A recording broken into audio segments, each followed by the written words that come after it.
6 branches in 2003, Binalot founder and CEO Rommel Juan decided it was time to open their doors to franchisors. Now, Binalot has 37 branches all over the Philippines and 1 in Dubai. Tell me about the back end, handling your finances. Did you already have a family at that time when the delivery was shifting to the mall operation?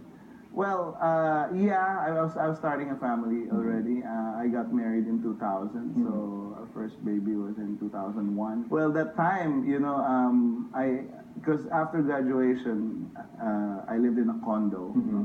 But when I got married, we wanted to move into a house, but we couldn't afford a house. So I told my wife, you know, let's set up a preschool like my mom. So we got a franchise from my mom. And then we lived on the second So floor. you lived with the business to save on overhead. To save on overhead. Did you have the problem of commingling funds? Like, this is money for the business, this is the money for my family. Did you have a delineation, or did you have to? Well, that was accounting 101. You know, you really have to separate. And I learned that. No? So we really separated the money of the business with our personal finances.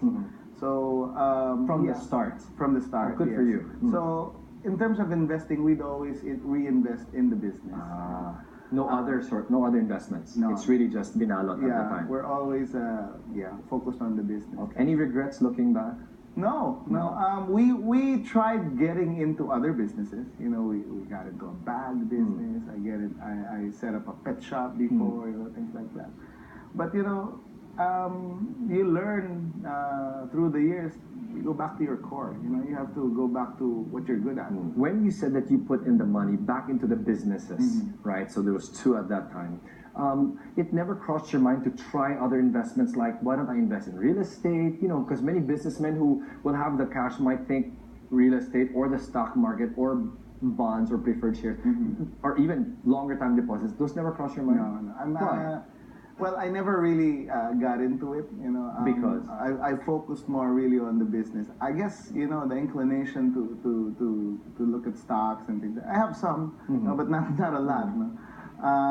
And with real estate, it's our other businesses that are, like for the manufacturing concerns, we're now investing in real estate because there's a manufacturing resurgence in the country right now, so we're doing that. So, you know, I also sit in the board of our other family businesses, and that's where we look at the other investments. I see. Okay.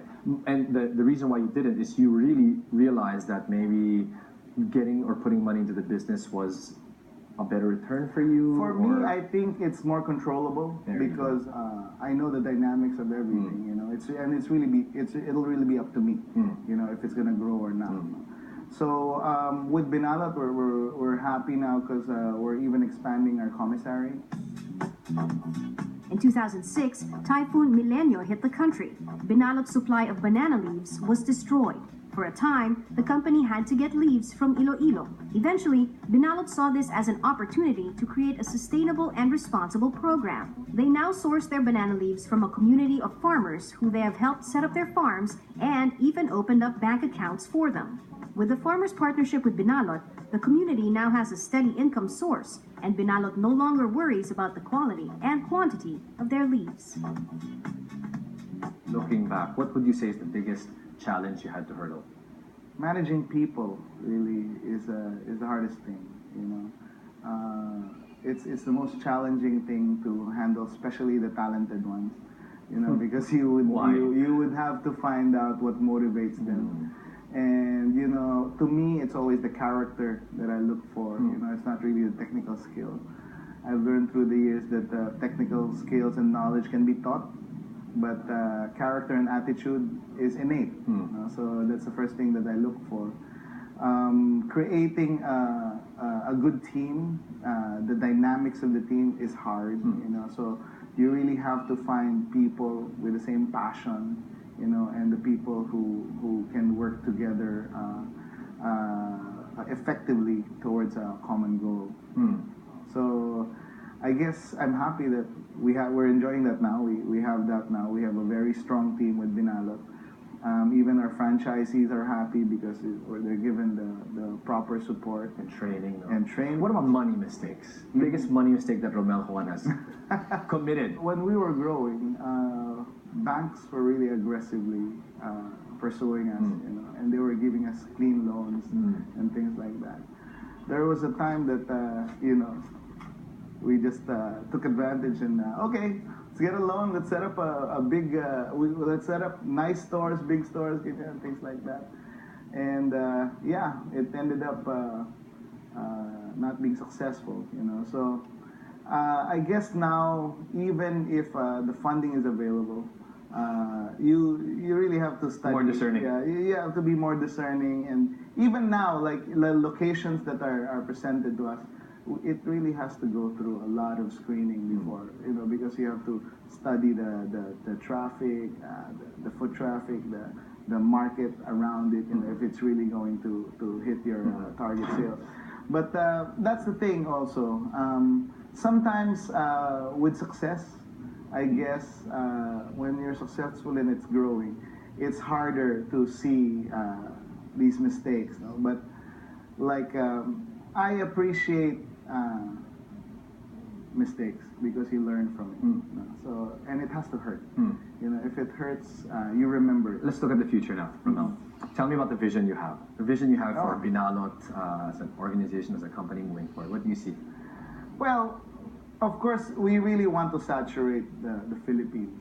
So now we have branches in Davao and Iloilo. So we're in Bismin now. But there are still a lot of locations in Metro Manila that we haven't entered.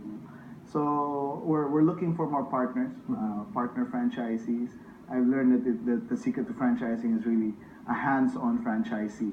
And we're lucky that we have so many now. But once we find more, and we can expand around the Philippines more, and eventually I'd like to have more foreign branches. So we'd like to saturate the Middle East and maybe nearby countries where we have a lot of Filipinos, like Singapore, maybe Hong Kong. And as far as your family and their finances, what does the future look like? For my siblings and we set up a family constitution already. So I plan to be guided by that also with my family. Where'd you get the idea? Family constitution. Other family businesses, other friends who have family businesses. I think it really helps also, so that to avoid conflict from the start. So with my family, not much. They're pretty young, but of course, what we try to do is like just set aside money for the future. Okay. Final advice for our viewers from the experience you have so far as a father, husband, and as a successful entrepreneur. I learned that start small. Just go for it. Because don't be afraid of making mistakes, because as long as you learn from those mistakes. Start with something you're willing to lose. So you can chalk it up to experience anyway. So I always tell young people, start as early as possible, so that you don't, you can always bounce back. But I would say a business is like a rubber ball. If it falls, it can bounce back. But with family, you take care of your family more, because that's like crystal ball. If it falls, it breaks. Hard to put it back. And that's our show today. Join us again next time as we sit down with some of the influential and inspiring personalities of our time and listen to their stories of how they